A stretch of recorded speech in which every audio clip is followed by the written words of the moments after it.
Hi everyone. మొన్న మా ఇంటికి ఒక కస్టమర్ వచ్చిందనమాట.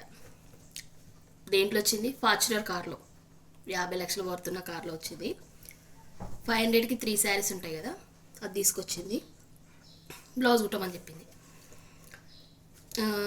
నేను తీసుకున్నా, ఒక బ్లౌజ్ శాంపిల్ కుట్టిస్తా అని చెప్పిన. తీసుకున్నాక ఏమన్నది, కుడితే ఎంత అని అడిగింది. నేనేమన్నా నార్మల్ బ్లౌజ్ 250 అని చెప్పిన.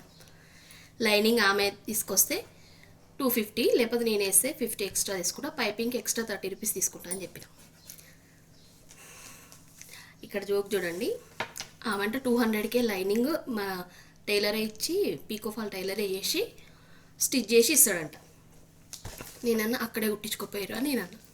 ఇక్కడికి ఎందుకు వచ్చారు ఇంత శ్రమ తీసుకొని అనేసి నేనన్నా.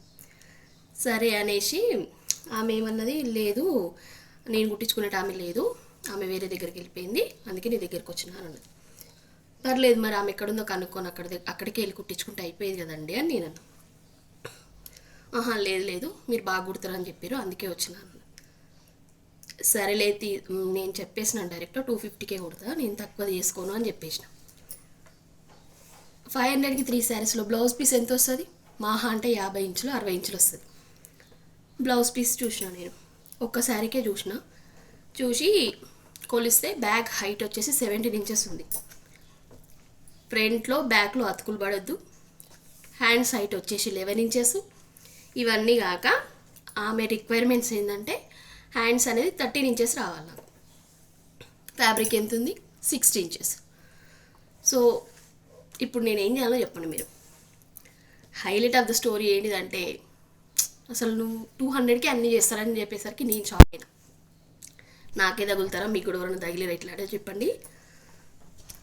ఆమె 200కి ఇవన్నీ చేసుకొని వస్తా నేను అనేసి చెప్తుంది. నాకు దిగింది ఫార్చునర్ కార్లో, 50 లక్షలు పడుతున్న కార్లో దిగింది, వచ్చింది. 500కి 3 శారీస్ అని అంటే ఆ సేల్లో తీసుకున్న శారీ తీసుకొని వచ్చింది. నువ్వు శాంపిల్ నన్ను చెక్ చేద్దామని వచ్చినావు కదా నా స్టిచ్చింగ్ని, ఓకే అని ఒక బ్లౌజ్ తీసుకున్నా నేను. లేదు అమ్మ, మొత్తమే అసలు గతి లేని అన్నట్టు కాదు, డబ్బులే లేవు పాపం, బీదోలు కదా అనేసి అనుకోవచ్చు ఒకనొక టైంలో. ఫార్చునర్ కార్లో దిగినావు. ఇయర్లీ నెట్వర్త్ క్రోర్స్లో బిజినెస్ చేస్తారు వాళ్ళు, క్రోర్స్లో వాళ్ళకి వర్త్.